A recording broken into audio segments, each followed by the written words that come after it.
Good evening, everyone. Thank you for joining us for our Monday, July 25th board meeting. I would like to call this meeting to order, and I also need an approval of the agenda. If I could get that, please. So moved. Motion made by Mr. Guthrie. Do I have second by Ms. Robinson? Any questions? All in favor? 7-0. Okay, next we'll go to our welcome and moment of reflection, and I'm going to turn that over to Mr. Farnsworth.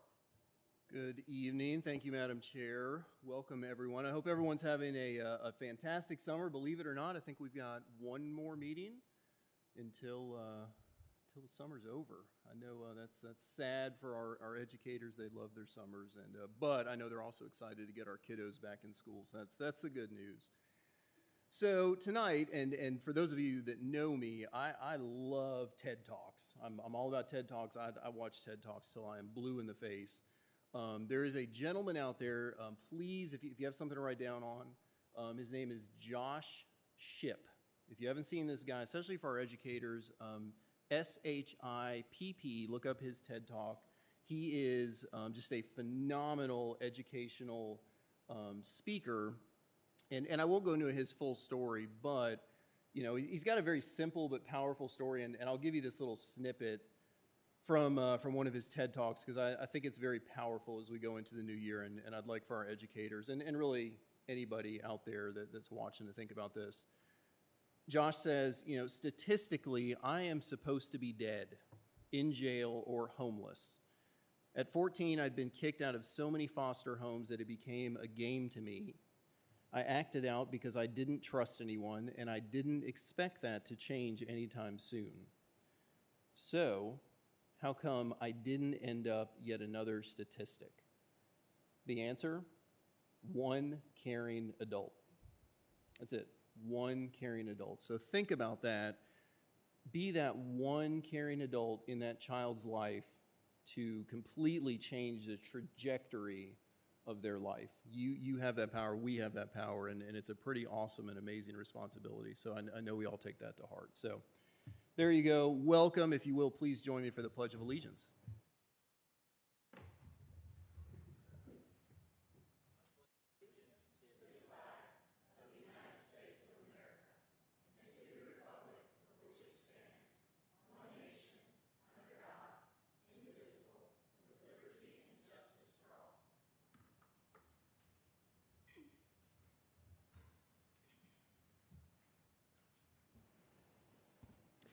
Thank you, Mr. Farnsworth. And we're going to move on next to our school highlights, and that is Mr. Kenwright. All right, good evening. Well, as always, I bring good news.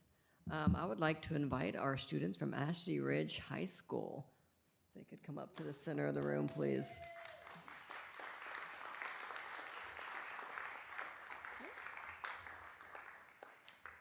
All right, so I will share a little bit about what they managed to accomplish. So they are the international champions through the HOSA healthcare competition.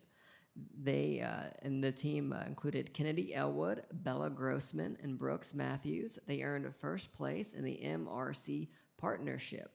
And so what's included in that is possessing knowledge and skills required to initiate and maintain a partnership with their local and state medical reserve corps units, demonstrating the spirit and mission of both MRC and HOSA, and preparing a portfolio highlighting partnership activities that improve public health, increase emergency response capabilities, and strengthen the resilience of local communities.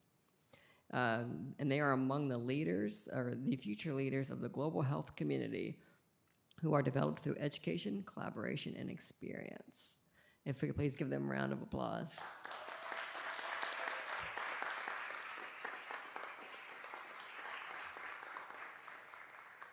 And I would also like to ask their parents to stand if they're here with us, please.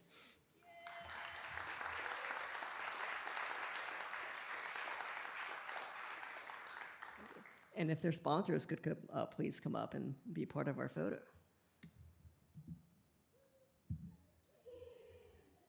Yes. Have them. There we go.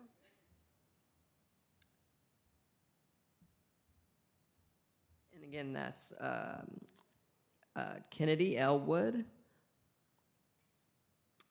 Bella Grossman, and Brooks Matthews, I apologize.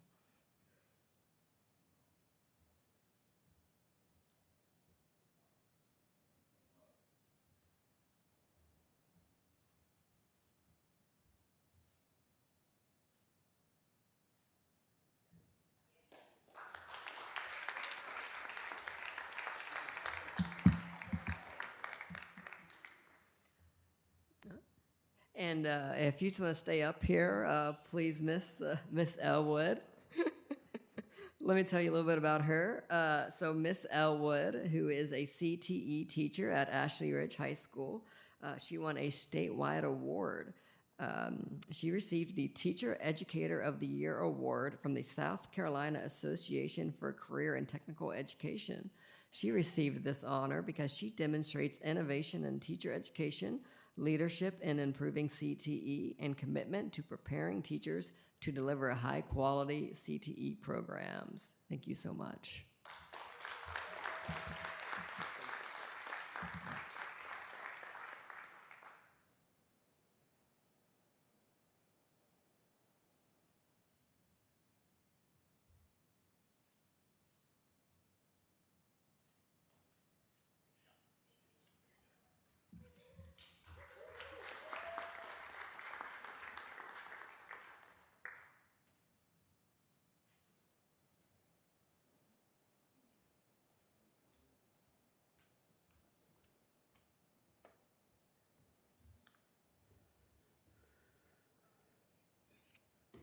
I think all the board members will join me in saying that is the best part of the board meeting.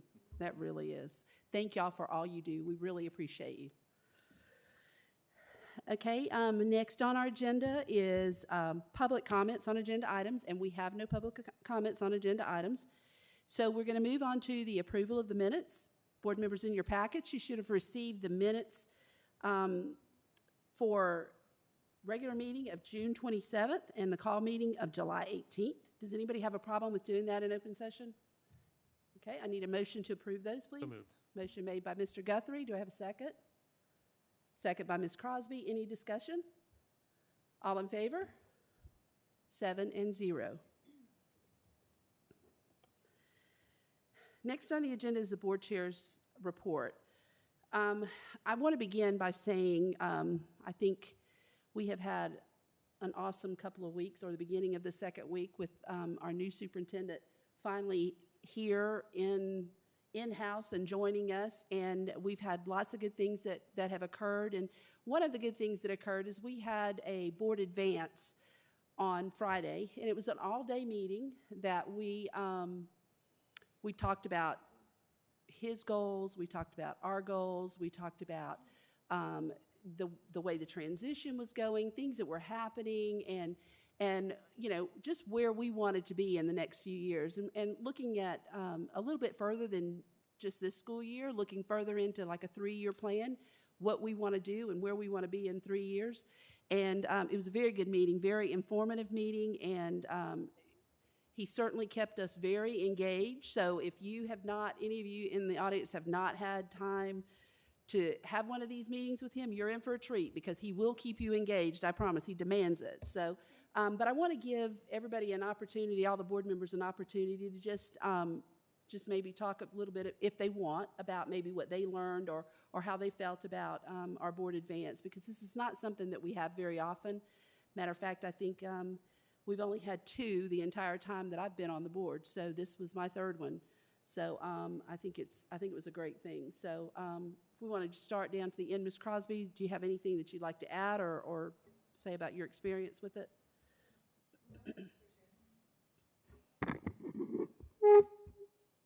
Not really. I appreciate the time he took with us to share all the information he did. It kind of gave us a guideline of where we're going, what to expect, because anytime you have something new, you know there's going to be change, and we certainly accept that, because everything we've heard so far has been above and beyond what we could ever imagine. We're grateful for that. don't really, I mean, there's not even one thing I can put my finger on because it was all really, really, beneficial and informative. Thank you. Thank you, Ms. Crosby. Yeah, it's really helpful just to get goals out there and how we're going to achieve those goals and moving forward and kind of how we can get plans and systems in place to achieve those goals. So I think that was the biggest thing is just seeing how we can work together, different leadership styles. So it's really positive, and I think really valuable session. So thank you. Ms. Robinson? Well, like you, we haven't had that opportunity to do this very often, and so we started in the morning, and before we knew it, it was 4:30, and we learned a lot, and he divided us up in groups, and he gave us specific thoughts of what we wanted to have happen in the next few years. Basically, like Evan said, our goals. So for that, I really appreciated the good communications and the back and forth that we were able to share. And I look forward to anybody else having that. I know that you're doing something with the principals, and I think they will appreciate that too. So thank you. Okay, Mr. Mitchum? It was an excellent opportunity to get some feedback at the start of this new regime, and so I guess that's okay to call it that. It was great to get his honest feedback, and we gave him feedback as well, and he gave us a blueprint for success so that we all can work together to be a successful District 2 moving forward. And I appreciate the time that he took to put that together. Ms. Wimberly? Yes, I agree. It was an excellent opportunity for some very good communication, which obviously this is a major transition that we are undertaking here, one that hasn't happened in our school district in many years. And so I think it's important that we be a part of understanding how that transition is affecting everyone in our school district. So it was very good to hear about the meetings that Dr. Robbins has already had, the people that he's interacted and talked to. We were given an update on that, and I really appreciated that. And I also appreciated hearing his goals and ideas for our district, looking at things very honestly, how great we're doing in some areas, but also the areas where he sees there are opportunities, and I appreciated that. And then, like everyone mentioned, we had the chance to give him our feedback, the things that are important to us, the things that we think we do well, but also the areas where we want to see growth and improvement. And I was already excited about the transition and the changes coming, but it made me even more so. And I think it was a great opportunity for all of us to act as a team. And I felt like that at the end of the day. So thank you.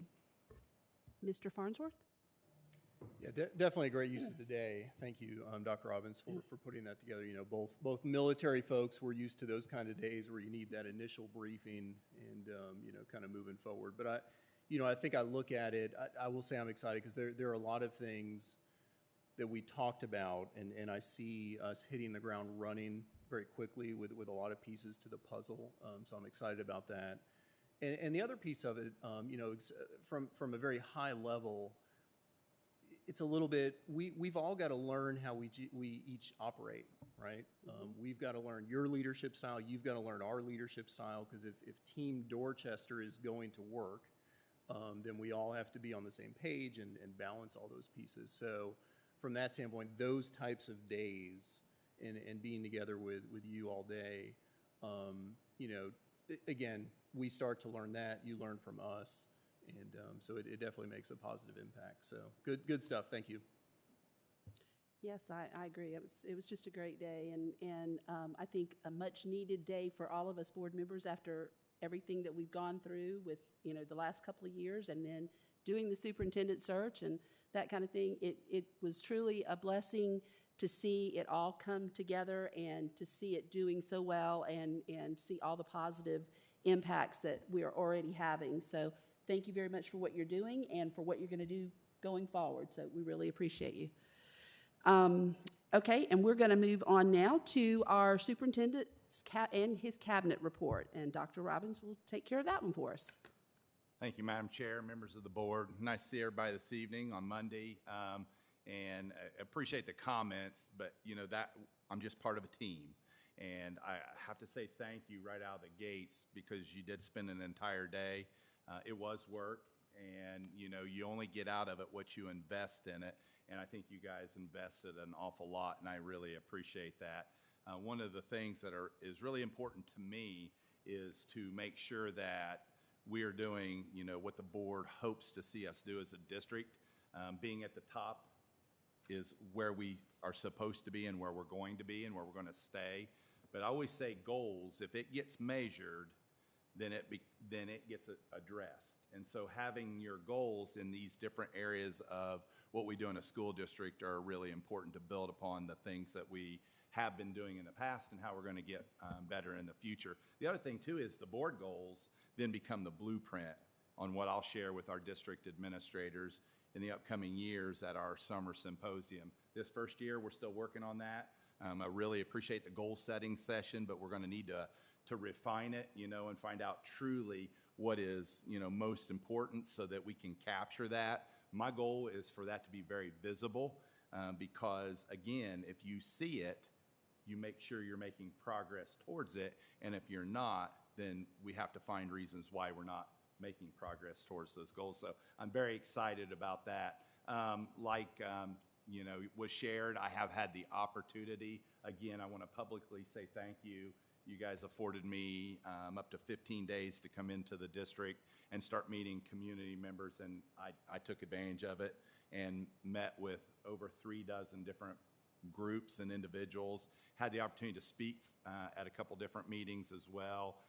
Worked with Mr. Pye on the way out, you know, so was able to do a lot of those things so that when I got here on July 11th, I could start meeting with our team and really focusing on what the start of the school year is going to look like, which starts for us with our grader team on July 28th. And, you know, summers are so condensed now, you know, because we have so much going on that we have to be very efficient in our planning process. Very excited. We're going to meet with all of our administrators, principals, assistant principals, directors, coordinators at the fairgrounds on July 28th. It will be similar to what we did as a small group. I'm going to take some of the butcher block that you guys wrote your goals on, even though you haven't refined it, just to use it as a demonstration for them as they go through some of their activities as well. I will tell you that that will be where we introduce the theme of, you know, one team, one vision, one goal, you know, to make sure we're very unified in our approaches to what we're trying to accomplish in the district. So looking very forward to that. You know, that's on July 28th. You're all welcome to come out and observe and say hi to our administrators. I'd be more than happy to have you. The next one is the opening day convocation, which another one that I'm very excited about because it's an opportunity for us then as a leadership team to share the vision and the mission that we have for the district moving into the new school year. It's not just that it's a new superintendent, it's a new school year. And, you know, unlike many years in the past, we're still reeling, you know, from trying to, you know, get back to some sense of normalcy. And in my opinion, this allows us to demonstrate that outwardly. There's going to be a message. There's going to be some safety briefs. So there's going to be a little bit of meat to this as well. But I also have a little special thing planned for the 3,000 plus employees we have. And I think Dr. Wilson has seen a little snapshot and reviewed it as well. And I think it's going to be a fun day. Again, you're all more than welcome to be there. Just let me know because I want to make sure we recognize you. And then we'll be rolling into the school year. So things are going well. The team's working really hard. I know you're not surprised by that. That's just what they do and have been very open and accepting, you know, to me as I've come into the district. And so I'm excited about that. So thank you.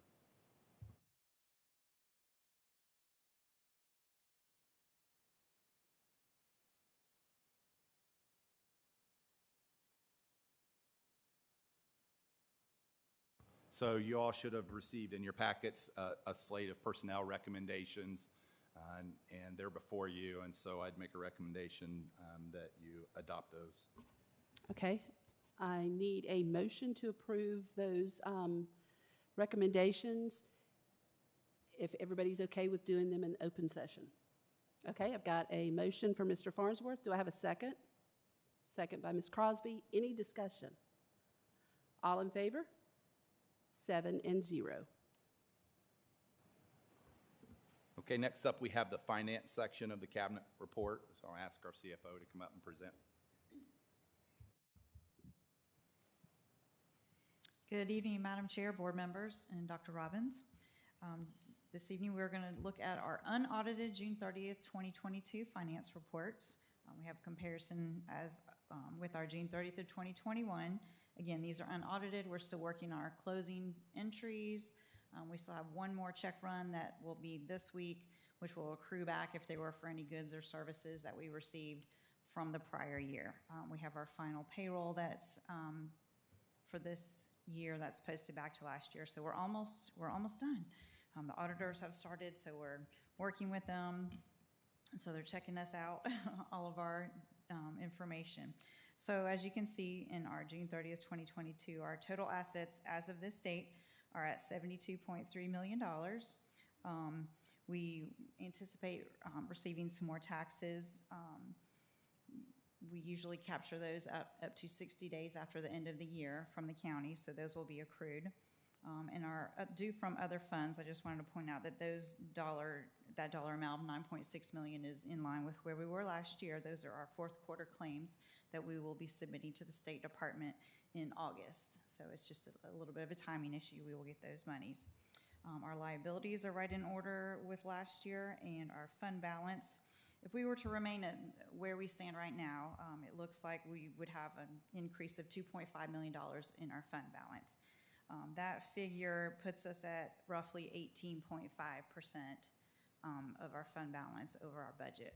So thank goodness we were able to get that increase or the proviso over the 15%, and we will work on that for next year, this next legislative session. So I'm going to add just a little piece there. I've met with Tina, several times, I think every day since I've been here.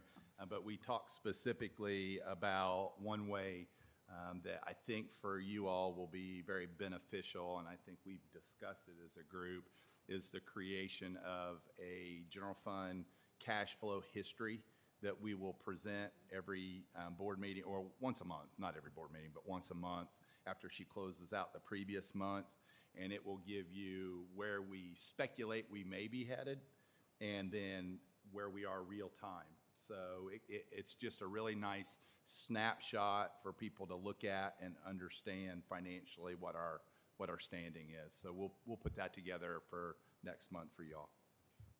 So it'll be good timing that we can start in our new fiscal year with that information, because that Dr. Robbins shared that with me. It's by the month, and this is a year-to-date. These are year-to-date totals that we're looking at. So it's just another snapshot for y'all to see where we are each month. So on our revenues, expenditures, and change in fund balance report, we'll see that our local taxes, that first number, we're a little bit behind where the county had projected us to be. We're about $1.8 million behind, but I think we will end up getting that. And then for our state dollars, some of the revenues were projected a little lower, some came in higher than budgeted, so we look to be very even in the state category as well. So for our total revenues that we budgeted at 225, right now we're at 224, so we're very close to being right on. Expenditures, we actually are a little lower right now than what we had anticipated, what we had budgeted. We have savings in salaries and benefits, not that we wanted to, but we were short in every level, elementary, middle, high, of about 30 positions, probably more. That was probably a conservative number as we were talking through it in staff. So that saved us over $2.5 million just in salaries and benefits from those positions being open. The classes were covered. Other teachers were covering those classes, other staff members, so the kids were always learning. We just didn't have a full-time person in those positions.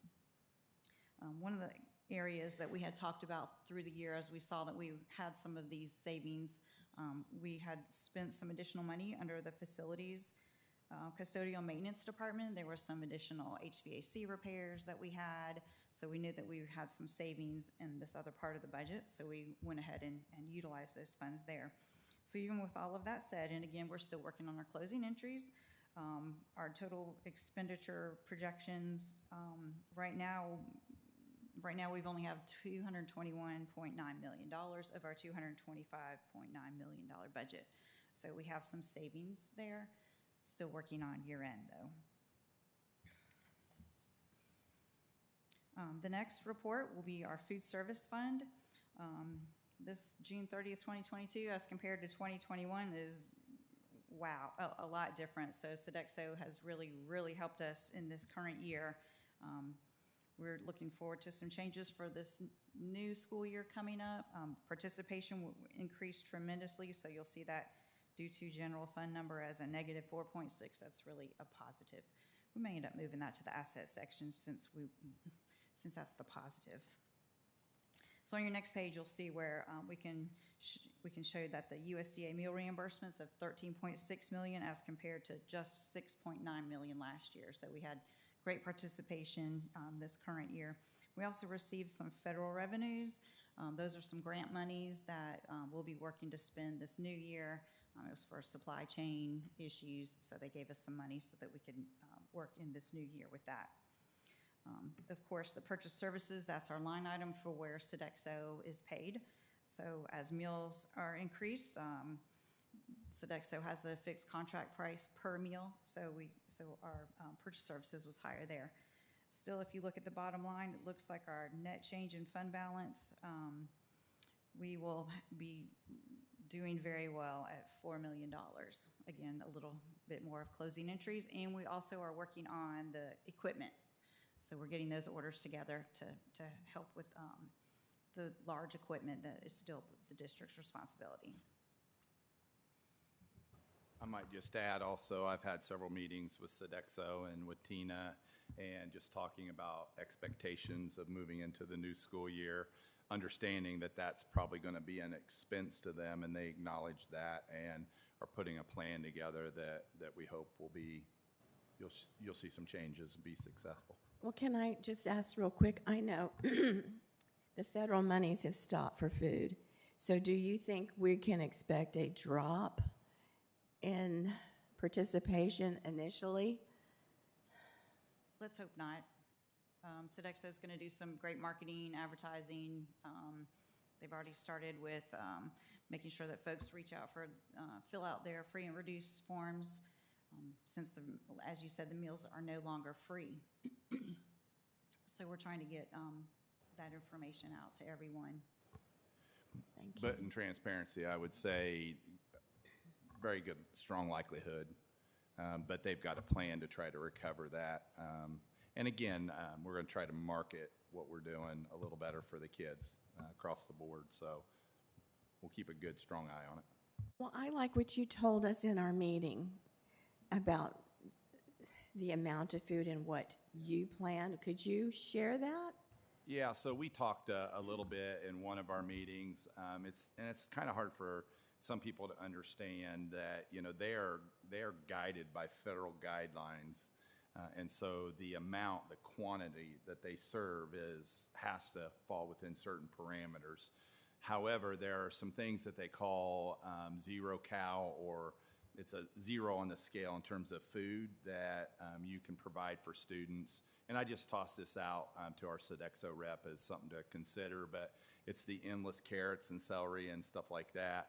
And then you entice the students to possibly take advantage of it with a little ranch dressing, and that's permissible by, you know, the nutrition guidelines to do that, to give them more for those kids that are hungry and want more in their belly. So it's something to take a look at.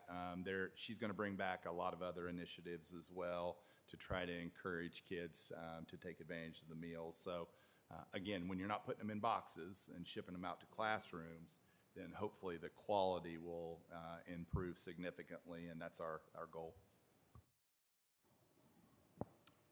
Can I just ask something? Go ahead, Ms. Carlson. Yes, ma'am. Yeah, back in the lunchrooms, back in the cafeterias. Yes, ma'am. Just out of curiosity, and I don't know if this is for you or Sodexo, again, out of curiosity, I know food service in general is having some major labor issues and shortages. Are we seeing the same thing from their side? Actually, Michelle had some good news about that. Yeah, so she's actually recovered some employees from a different site as they went with a different provider. And so it was really kind of, because yes, in general, you're absolutely right. It's really hard for cafeterias to compete, school cafeterias, because of the salaries they can make in the private sector. But she's doing really well in terms of making sure that they're fully staffed because she's been able to encourage some people out of Charleston to come over.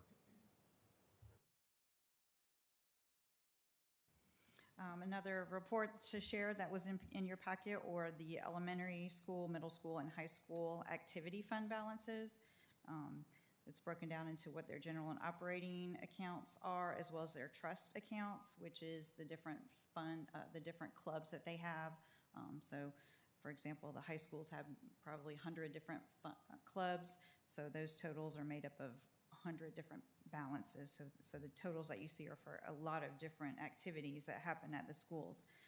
But we we stressed to them, make sure that you spend down your funds that you receive currently, use your carryover money. And so we're starting out the new year. We'll be taking the ending balance and moving it to the beginning balance, and it looks a lot better than where they were. They had some good plans in place that they were able to utilize those funds. So those were the reports that I had in your packet. If I needed to, should I go on for something else that just needs information, or you just want to do piece Let's by stop piece? right Okay. there first. Okay, do I have a motion on the table for the financial report? I make a motion that we accept it as information only. Okay, I have a motion from Ms. Crosby that we accept the financial report as information, seconded by Mr. Guthrie. Any discussion? Comments? All in favor? 7-0. Okay.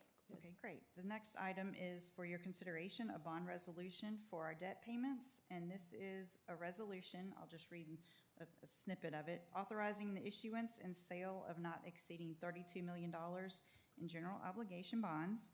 And this is authorizing the South Carolina Association of Government Organizations to facilitate the sale of those bonds under its GEO debt program. So this is a program that we work with them twice a year. So this is the fall SCAGO bond program. And it's for our installment purchase revenue bond payments that we pay when the Growth Corporation came together so that we could get funding for Eagle Nest, River Oaks, Ashley Ridge, and William Reeves Elementary Schools. So every year we're making the payment on those. And then also for our capital lease payments for technology equipment. This is the board initiative of the student devices, the one-to-one initiative, the interactive flat panels, teacher laptop refresh, security cameras, and equipment for the new middle school. So these bonds this is our annual bond payments, and it will cover all of those items. Okay. Anybody? I will make a motion to accept the bond resolution as presented in our packet. Okay, I have a motion by Mr. Farnsworth, seconded by Mr. Mitchum. Any discussion? All in favor? 7-0. And finally, we have our fiscal year 21-22 minority business report. This is a report that we present annually. It's part of our procurement code. So this is a report that details the spend that we have with the minority businesses who have identified themselves with us whenever we enter into a contract with them, that we are spending money with a minority business. So for this current year, we have $1,115,497. And we've really been trying to make an effort whenever we whenever we ask for W-9s to make sure that they notate on there if they are a minority business. So our auditors look for this every year too. And this, if you're inclined to accept it as information, that would be great. Yep. Do hear a motion? Make a motion to accept the fiscal year 2022 Minority Enterprise Business Report as information only. Okay, I have a motion by Mr. Farnsworth. Do I have a second? Second by Ms. Robinson. Any discussion? All in favor? 7-0. Okay, thank you all very much. Thank you, Ms. Meunier.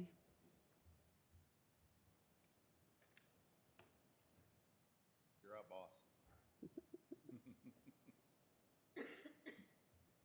Thank you. Good evening. Good Madam evening. Chair, members of the board, Dr. Robbins. Tomorrow's a big day at East Edisto Middle School. We do our first day of 2-day inspection. He had asked for 1 day for an accelerated schedule. I think he had some time to think about that and had second thoughts, so he emailed us back today and we went back to the 2-day schedule. But tomorrow and Wednesday, we will be spending a full day at East Edisto Middle School, and the anxiety level is off the chart. The DO Annex, the gym, the old Rawlings gym behind us here, we've had some conversations about changing the scope of what we want to do back there.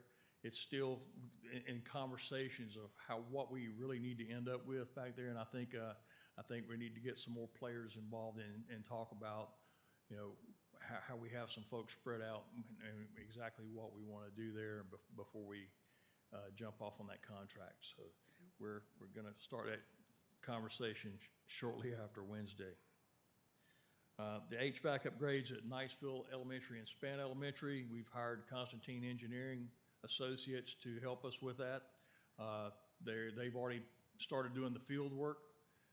They've been in Span last week. They're going to do some above ceiling stuff this week in Span, then they're going to roll over to Niceville and do the same thing over there, the rooftop work. Then they're going to go in the ceiling and do some inspections in there and see what we've got and kind of make a design from there. The whole thing is going to, the reason we wanted to start it this soon is so HVAC equipment is not really easy to get right now. So we hope to have this thing out on the street for bid by the end of the year. So it'll give us a good 6 months to get the equipment we need. So on June 1st of next year, when the last bus leaves for the summer, we can go in there and start on both of these schools and get the HVAC replacements in there. And the HVAC replacement is going to include new LED lighting and a new ceiling grids for both schools. So I'm really excited, and the folks at Niceville and Span, they're really excited about that too. So can't wait to get the numbers back on that later this year. We also approved, you also approved the gym renovation, the bathroom renovations for Alston Middle School and Gregg. We talked about DuBose and Oak Brook as well.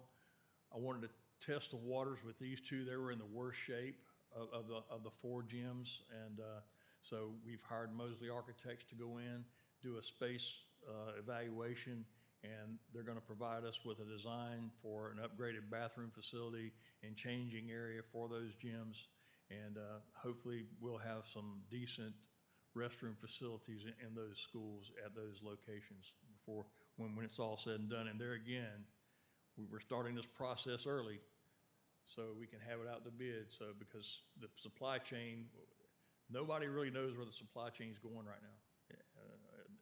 All indications is it's going to stay the course that we're on, but if it takes a turn for the worse, we may have to hold off on some of this stuff until the next summer, and I don't want to do that, but that's why we want to get the head start on it with all the design work.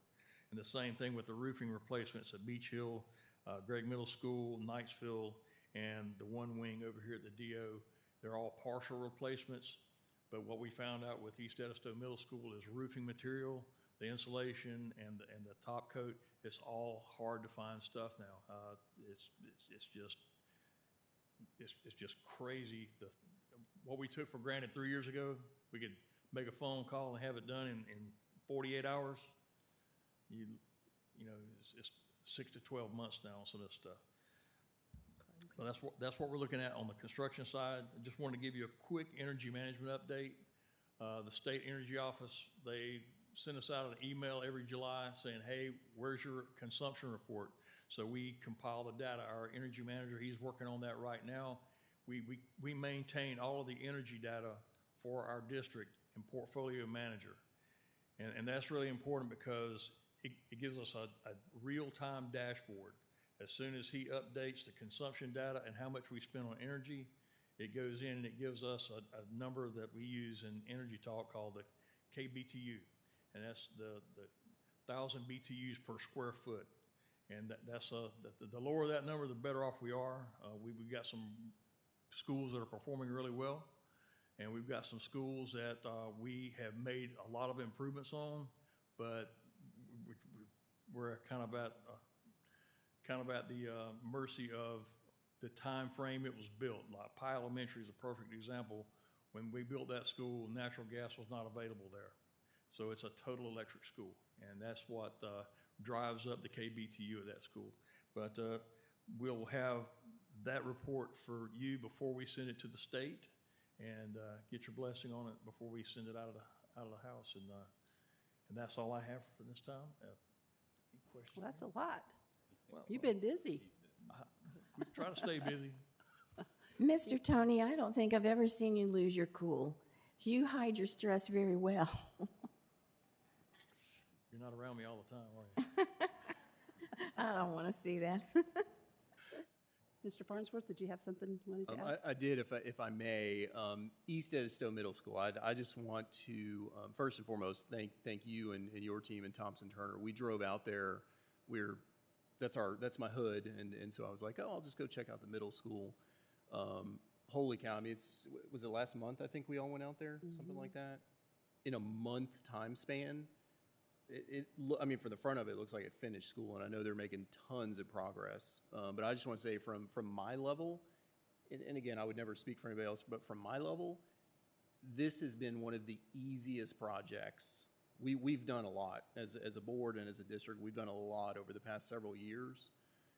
This, by far, hands down, has been the easiest project. And just quickly, just to rewind, because this is how important. When it first started, I will tell you this. Again, I lived there, so we first started the project. Immediately, I'm starting to get the texts and the emails. We're having a neighborhood meeting. We're not happy. They call us back there. They lambaste us. How dare you? We're building a middle school, construction, you name it. It was bad. I think you remember some of those meetings, those initial meetings. And I just want to say, fast forward to now, between that point and now, it's been nothing. I mean, not a peep. It's been phenomenal. So again, that's just a testament to you guys and Thompson Turner. So I just want to say thank you for that. So I think the success is based on where we started. We started with a concept, and we pulled a team together very quickly, and it was a team that had the same common goal, and we built on that, and the culmination, hopefully tomorrow and Wednesday and Thursday afternoon, hopefully we can celebrate at the symposium and start moving stuff into school. And you said it looks like a finished school from the outside. I hope it's a finished school on the inside. And, Amen. Anyone else have any comments, questions? Tony, I just, being on facilities with you, like she said, he was very calm. It didn't matter how bad the situation was, he could handle it. And we were very proud of him, and we're really proud to have you in the district and appreciate all that you do, because you do above and beyond as well. Thank you. There's a lot of folks behind the scene, Ms. Crosby. I know that, but still, you're the leader, and I appreciate it. That's where the credit goes. I'm just a front man. I appreciate your leadership, though. Thank you. Thank you, ma'am. Thank you. Yep. So the projects that you were saying will be completed August 1st of 23, those Yes, three ma'am. listed. So those won't actually, the work won't actually start on those till next summer? So I'm just curious, I know you said the issue, understand with getting the supplies and that sort of thing, but it wouldn't be disruptive to the school year? Is it going to wait and happen next summer, or could some of it start earlier during the school year? Some of it can start earlier. Some of the roofing, like we could do roofing here after football season. I think we could probably, it's just this one wing. I think we could do that without disrupting operations here at the district office. The gym renovations, the restroom renovations, that's something that's going to have to take place without interruption from students. I don't want to blur the line there and have the possibility of some safety incidents. And the same with the HVAC. And we did the HVAC replacement at DuBose Middle School over one summer 5 or 6 years ago. And it was one of those things where the last week of school, we were moving equipment into place, but when the last bus pulled out of the parking lot, it was all hands on deck, and it was kind of crazy, but we had some issues the first few weeks of school getting all the controls and everything leveled out, but it can be done. Okay. And it's just another one of those things where we have to have the right team, the right attitude. Sounds good. Thank you. Yes, ma'am.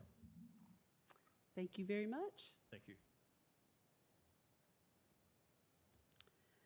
Okay, next on our agenda is our committee reports, and I am going to turn it over to Mrs. Robinson. Thank you, Ms. Hughes.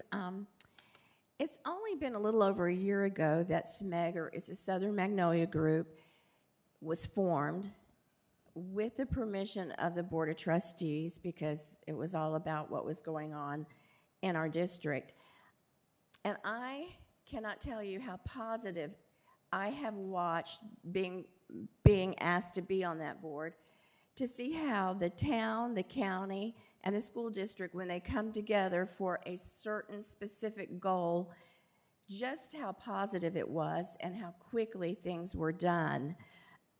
It just shows you that even though they're doing a little piece of positivity for our district in this specific area, if we did that all over the district, some really great things could happen, and great things are happening. But I wanted to ask the chairman, Jimmy Tupper, if he would come and give you all a very transparent, detailed more report of what's been happening and what's coming up. So Jimmy, would you?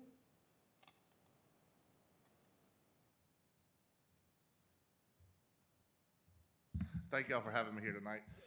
First thing we want to start out with is the statue is finally going to be here. It's a few months late, but August 12th, we'd like to invite all of y'all and all community members to the stadium in the end zone at 4 o'clock. So everybody please write that down. So that's the biggest thing, and Ms. McKissick knows it's coming, and she's excited, and we'll have a few speakers there. Next is the building and technology. We ordered all the technology for the museum building. I don't know if everybody saw it or not, but we have a grant from the state of South Carolina, thanks to our local legislators. But that's one thing, so all that's ordered, the furniture's ordered. We hope to have everything in place and start stocking Ms. McKissick's stuff and all the memorabilia for Somerville Alumni Center and Ms. McKissick's museum.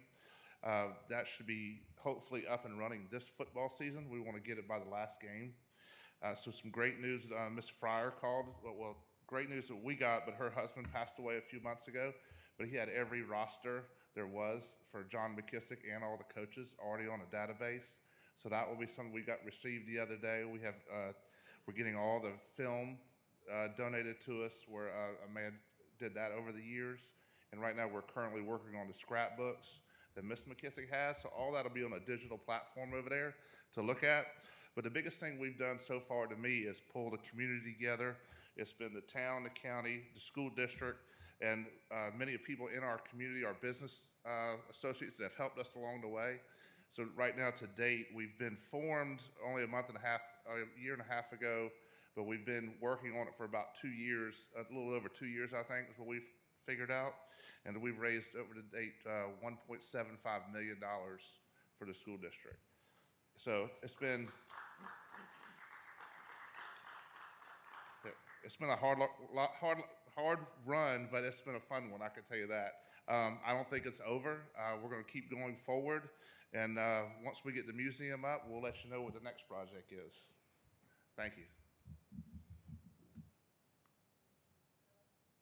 Oops. Thank you, Mr. Tupper, and thank you, Ms. Robinson. Okay, next on our agenda is new business / old business, and our old business is going to be our policies for second reading, And I'm going to turn that over to our Policy Committee Chairman, Mr. Farnsworth. You got it. Thank you, Madam Chair. Policy Committee, of course, we have been busy throughout the summer, nonstop, continual. I think the word we've been using, our policies are works in progress. They're a working document. So, yeah, we've got a lot looking through all these policies. So these are coming to the board for second reading. With the board's permission, I'm not going to read through all of these. I'm certainly more than happy to do that. There are no changes, I will tell you that, between first reading and second reading for these policies. Again, it's imperative as we get closer to the beginning of the school year. There are a number of these policies we wanted to make sure an update and review to have on the books and ready to go for the new school year. So that's why there's just a large slate of policies at that point. So again, presenting policies for second reading coming out of our last board meeting. Thank you. Okay, policy's up for second reading, and we do not need a second on the policy because it's coming from Policy Committee. So are there any discussion about these policies that are up for second reading or comments on them? Okay, all in favor of these policies listed for second reading? 7-0. Ms. Hughes, can I just say something very quick? Sure. Even though we have a committee, we're a committee of the whole, and everybody sits on that policy committee as they do on every committee. So I just wanted to clarify in case people think there's only one or two people. We're all on every committee. We just pick people to chair them. Yeah.